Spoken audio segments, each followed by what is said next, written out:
Assalamualaikum warahmatullahi wabarakatuh. Perkenalkan, nama saya Dewi Fortuna Anwar, NIM 182504103 dari jurusan Pendidikan Teknik Elektronika Prodi S1 Universitas Negeri Makassar, kelas A01. Jadi di video kali ini sebagai pemenuhan tugas pertemuan 15 pada mata kuliah statistik, saya akan menjelaskan cara uji penyelesaian uji analisis PET atau analisis jalur. Nah, tidak perlu berlama-lama, kita langsung ke materinya. Analisis jalur atau PET analisis merupakan bagian lebih lanjut dari analisis regresi, di mana jika dalam analisis regresi umumnya digunakan untuk menguji apakah ada pengaruh langsung yang diberikan oleh variabel bebas terhadap variabel terikat. Sementara itu, analisis jalur tidak hanya menguji pengaruh langsung saja, tetapi juga menjelaskan tentang ada atau tidaknya pengaruh tidak langsung yang diberikan variabel bebas melalui variabel intervening terhadap variabel terikat. Untuk memperjelas konsep dasar mengenai analisis jalur ini, saya akan memaparkan dengan contoh yang sederhana agar Anda mudah memahami apa yang dimaksudkan. Perhatikan gambar kerangka pemikiran untuk analisis jalur berikut ini. Nah, di sini sudah terdapat gaya kepemimpinan yaitu X1, lingkungan kerja X2, motivasi Y, dan kinerja guru Z. Nah, berdasarkan gambar di atas dapat kita rumuskan sebuah hipotesis umum yang akan diajukan dalam analisis jalur, yakni pengaruh gaya kepemimpinan X1 dan lingkungan kerja X2 terhadap motivasi Y, serta dampaknya terhadap kinerja guru Z. Sementara itu, hipotesis yang akan diuji antara lain itu ada 3. Yang pertama, pengaruh X1 dan X2 terhadap Y, pengaruh X1 dan X2 dan Y terhadap Z, dan yang terakhir, pengaruh X1 dan X2 melalui Y terhadap Z. Nah, di bawah ini sudah ada juga tabulasi data penelitian yang akan digunakan dalam uji analisis ini. Jadi ada 115 data yang akan kita gunakan untuk dalam uji analisis PET ini. Nah, kita langsung saja masuk ke menggunakan SPSS. Nah, setelah kita masuk ke program SPSS-nya, kita langsung ke variable view. Di variable view ini pada kolom name kita isi di sini X1, kemudian di sini X2, Y, dan Z. Setelah selesai, kita langsung ke kolom label. Nah, di kolom label ini di sini kita isi dengan gaya kepemimpinan X1, kemudian di sini lingkungan kerja X2, kemudian di sini motivasi Y, kemudian di sini kinerja guru Z.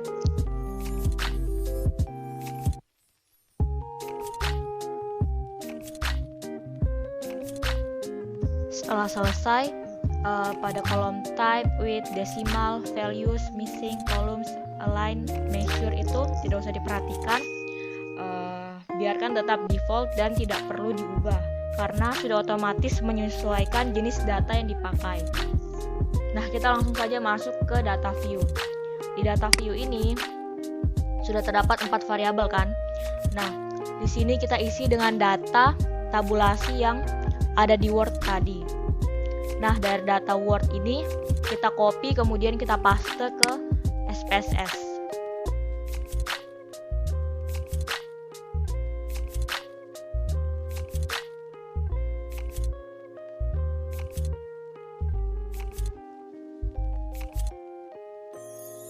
Nah, setelah lengkap datanya dan sudah benar, kemudian kita langsung pilih saja menu Analyze, kemudian pilih Regression, kemudian klik Linear. Nah, akan muncul kotak dialog Linear Regression, yang dimana nanti pada kolom dependent ini kita isi dengan motivasi, kemudian pada kolom independent ini kita isi dengan gaya kepemimpinan dan lingkungan kerja. Setelah itu langsung klik OK. Nah, inilah hasil output SPSS yang pertama. Kita langsung ke cara yang kedua. Nah, kita kembali dulu, baru kita langsung klik Analyze, kemudian pilih Regression, pilih Linear. Nah, di sini ada yang sedikit berbeda, yang dimana nanti dalam kotak atau dalam kolom dependen ini kita isi dengan kinerja guru, sedangkan motivasi ini kita masukkan ke independen. Setelah itu kita klik OK. Nah, ini hasil output SPSS yang kedua. Inilah hasil output regresi yang pertama atau hasil output SPSS yang pertama, kemudian hasil regresi yang kedua atau hasil output SPSS yang kedua. Nah, sebelum kita masuk ke kesimpulan uji hipotesisnya, terlebih dahulu kita menghitung koefisien jalurnya. Nah, caranya itu kita lihat pada tabel model summary sama tabel koefisien. Nah, di sini sudah terdapat menghitung koefisien jalur. Yang pertama itu koefisien jalur model 1 atau pada regresi yang pertama. Jadi kita lihat pada model summary-nya mengacu pada output regresi model pertama atau hasil output yang pertama pada SPSS. Pada bagian tabel model summary-nya ini diketahui bahwa R² itu sebesar 0,407. Ini menunjukkan bahwa kontribusi X1 maksud saya dan X2 terhadap Y sebesar 40,7% dan sisanya 59,3% itu berasal dari variabel lain. Kemudian kita beralih ke tabel koefisien. Pada tabel koefisien ini dapat diketahui bahwa nilai signifikan X1 atau gaya kepemimpinan ini sebesar 0,000. Sama juga dengan nilai koefisien pada lingkungan kerja atau X2 yaitu sebesar 0,000. Nah, ini lebih kecil dari 0,05. Jadi, hasil ini memberikan kesimpulan bahwa variabel X1 dan X2 itu berpengaruh signifikan terhadap Y. Nah, setelah itu kita dapat lihat pada diagram jalur model struktur 1 sebagai berikut. Nah, X1 ke Y itu nilainya 0,336. Nah, nilai 0,336 ini dapat diperoleh dari tabel koefisien pada kolom standardized koefisien. Jadi pada gaya kepemimpinan atau X1 ini nilainya itu sebesar 0,336. Begitupun juga dengan lingkungan kerja atau X2 ini nilainya 0,403. Nah, pada diagram jalur model struktur 1 ini dari X2 ke Y pun juga nilainya 0,403. Nah, dapat nilai E1 sama dengan 0,7701 itu dari cara atau rumus E1 sama dengan akar dalam kurung 1 dikurang 0,407 atau nilai R²-nya tadi, menghasilkan nilai 0,7701. Nah, kita masuk ke regresi yang kedua. Koefisien jalur model 2 mengacu pada output regresi atau hasil output kedua pada SPSS. Nah, pada bagian model summary kita dapat lihat bahwa nilai R² itu sebesar 0,645.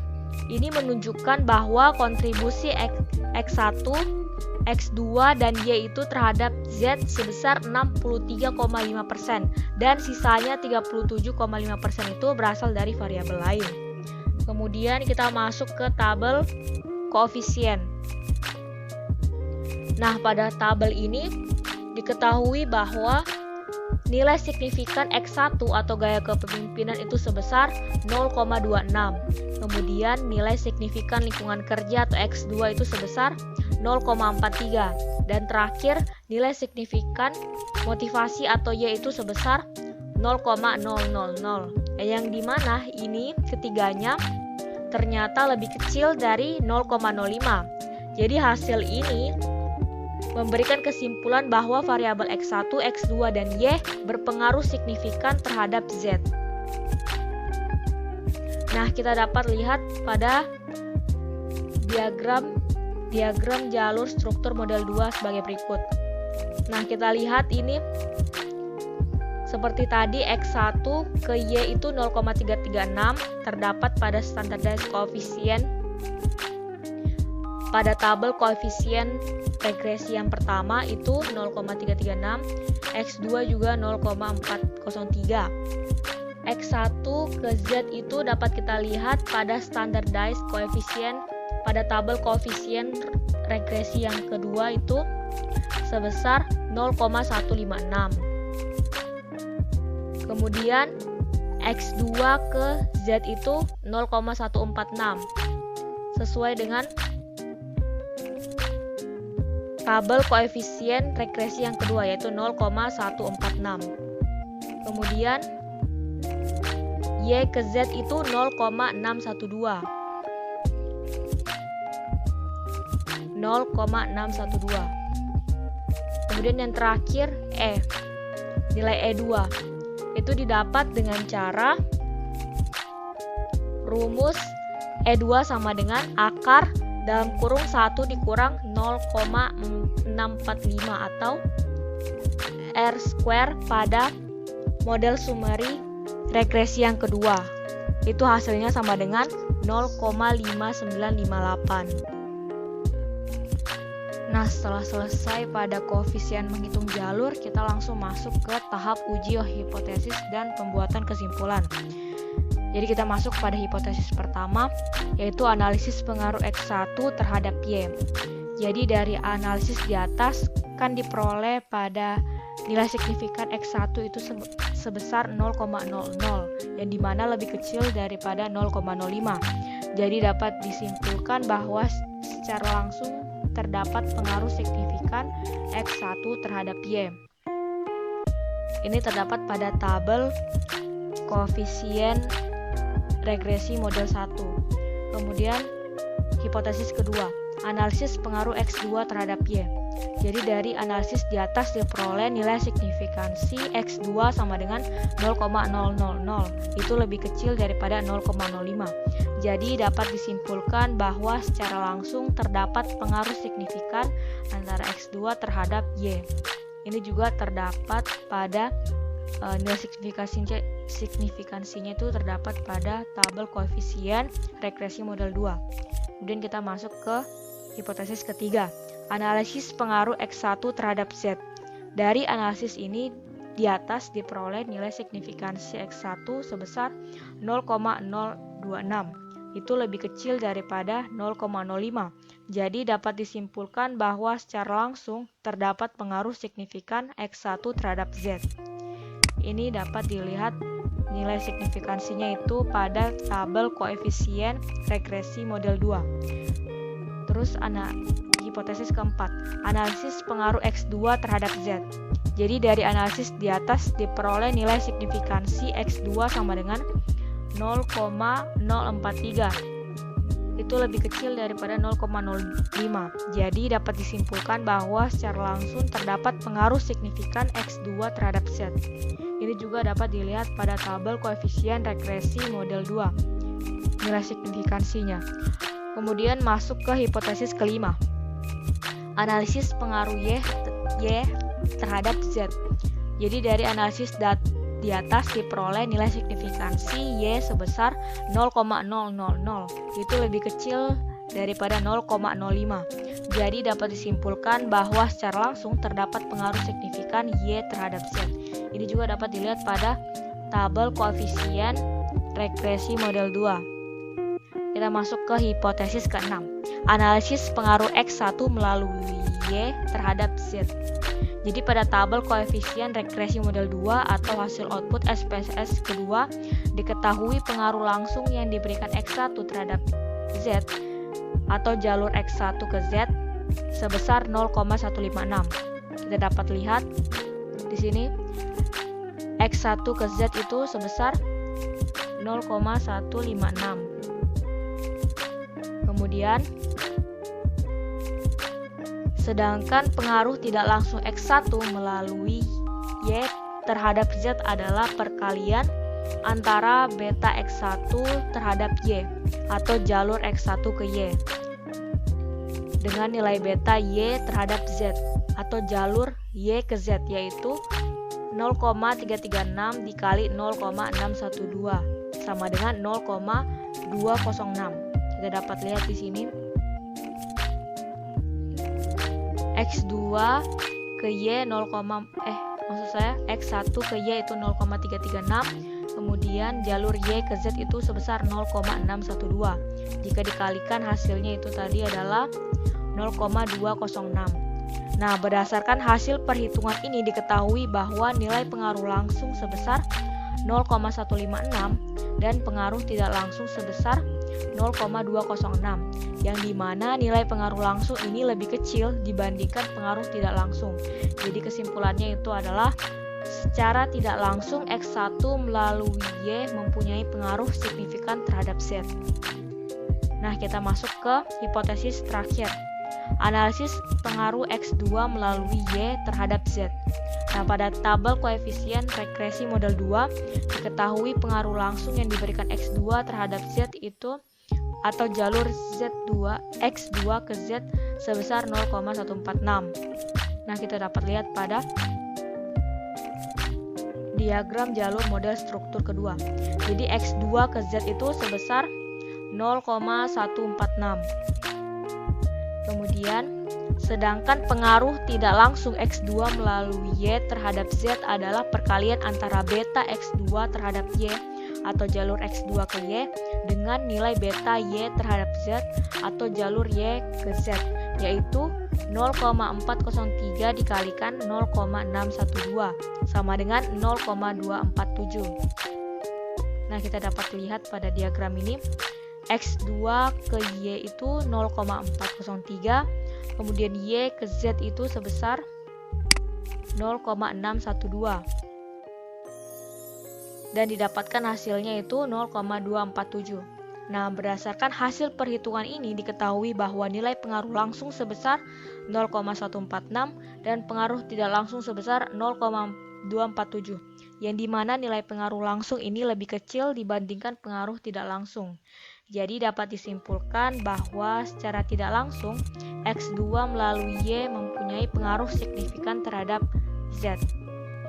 Nah, dari serangkaian pembahasan di atas kita dapat menarik kesimpulan bahwa ada pengaruh gaya kepemimpinan X1 dan lingkungan kerja X2 terhadap motivasi atau Y serta dampaknya terhadap kinerja guru Z dapat diterima.